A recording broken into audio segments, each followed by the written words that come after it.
Susan Blanton, and I hope you like my new green screen with my new logo. It took me a while to figure all that out and get everything in place. So I just wanted to try it out on you guys for today. I'm just wanting to get with you today on Friday, the last day of the Getting to Know Yourself series. And today we're going to combine the last of the SPIRIT, spirit, get to know yourself, being spirit, I guess. But the I and the T are the last two I'm going to cover today. And I stands for intuition, and T is for your temperament. So just to kind of recap on what we talked about earlier this week, S stands for self-esteem, P stands for your purpose, I is your interest, R is your rhythm, and again, today is going to be over intuition and your temperament. So when we're talking about intuition, it could mean to you a sixth sense, your gut, your inspiration, that still small voice. And some people have a really good, strong intuition, and other people just haven't. They have it, but they maybe haven't strengthened it or tapped into it fully. And if you're interested in getting to know yourself, it's really, really important to strengthen this part of you, because magical things can really start to happen. And it helps with so many other things and strengthens everything else. It strengthens your self-esteem. It strengthens your purpose. It strengthens your interests. It strengthens your biorhythms, because it really kind of is the engine to give yourself that direction, that inner wisdom, that inner Google of yourself, instead of having to seek information and opinions of others. You're actually going within to get the answers that you're looking for and you're seeking and that you desire and that you need. And what better to be able to strengthen that part of you? And we all have that instinctive, that sixth sense. And you may feel like, oh, that's not something I'm really good at. Well, I wasn't always good at it either. And sometimes it's kind of one of those things that just comes and goes. And it's kind of like having one of those ham radios, and kind of you might get a signal and you may not get a signal, and you might have something that just comes through and others is kind of like, I'm not sure. But I want to let you know there's a distinction when you're talking about gut. Okay, so there's intuition and then there's fear.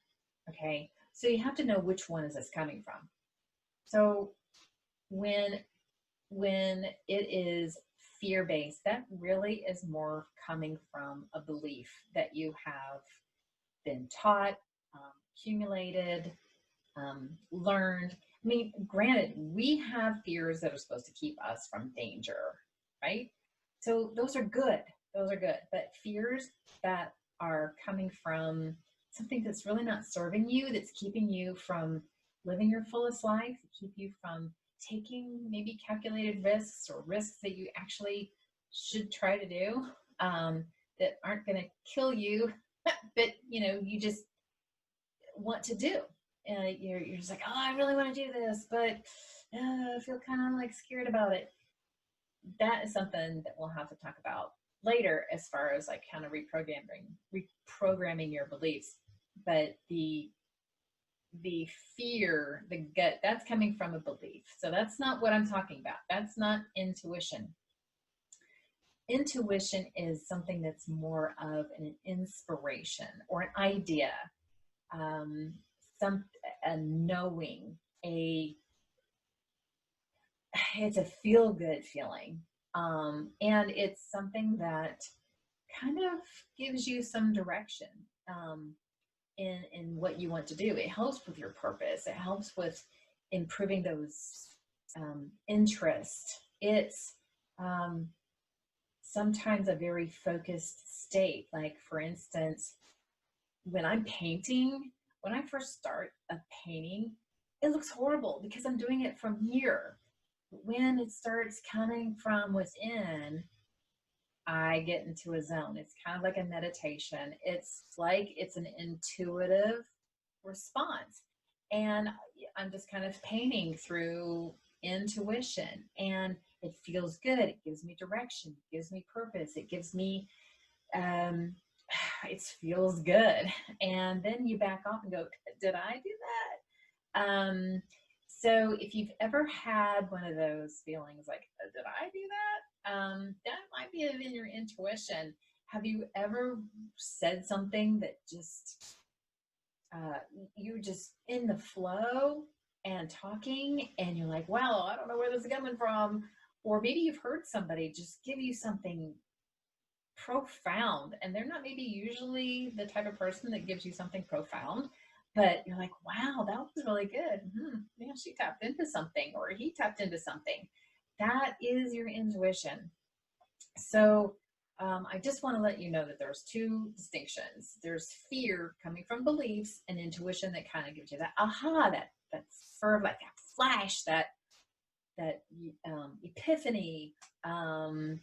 It's like being in meditation where you're just really hyper focused. Maybe you're doing something specific, and then all of a sudden an idea comes in, or you're just going from idea to idea to idea. And sometimes you can't keep up with your intuition because we're human and we can't keep up with that sometimes. So you might have to write it down or just talk it out, and maybe record it so that you can kind of catch up with it later. So I do want to let you know that it's an amazing, amazing feeling, and it's great to strengthen.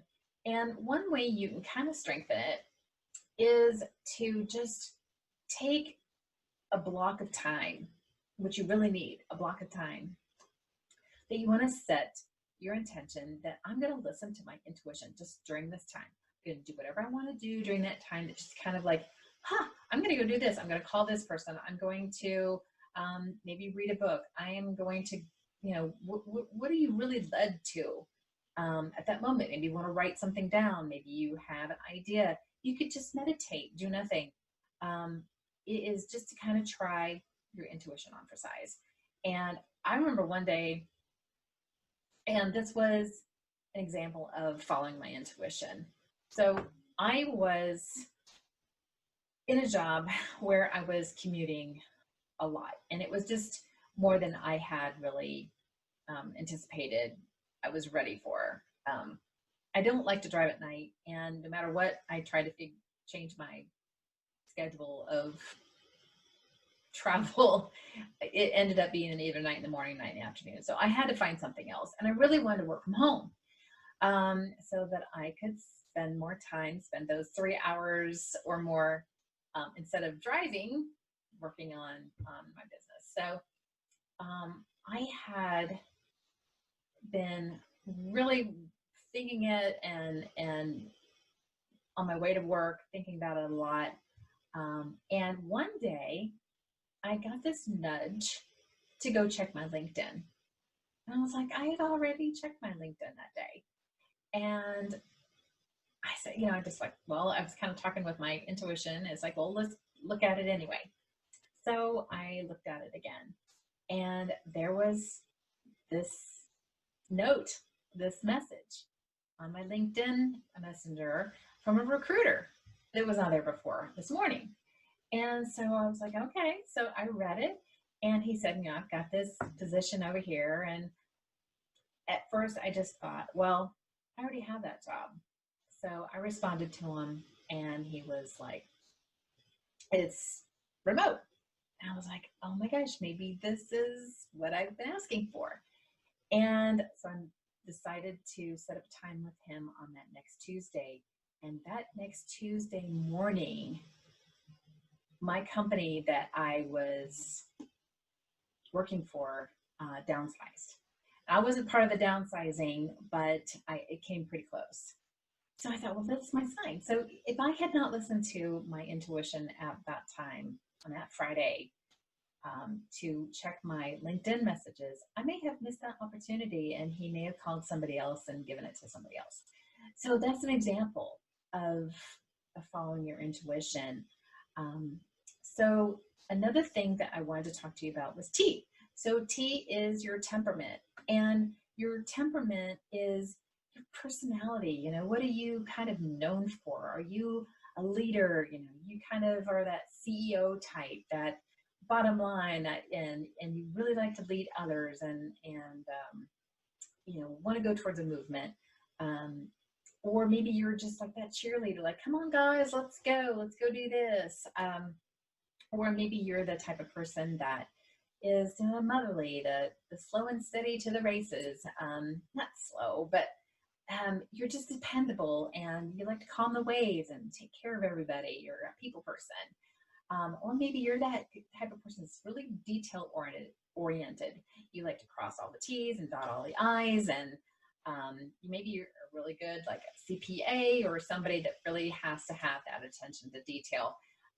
So those are some of the things that you need to know about yourself, so that you can match up your talents and your temperaments together, so you're better at what you're doing. So if you're not comfortable being in a leadership position, then maybe you should go into a different position that maybe is not so, requiring that leadership type mentality, or that competence that it takes, and be able to take risks. Maybe you're not a risk taker. Now you can strengthen those qualities. So you're going to have maybe one that you can strengthen, but you're going to have one that's really kind of instilled in there, and none of them is wrong. It's just who you are. But if you don't know who you are, then you don't know how to match yourself up to maybe those things that you should look into, and maybe be happy and love yourself for those qualities, or that personality type. So I just want to thank you for this week, for your support and listening in.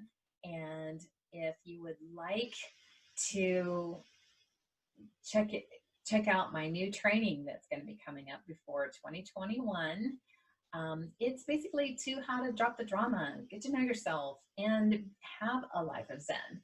And if you're interested in that, I'll put a link below for this training.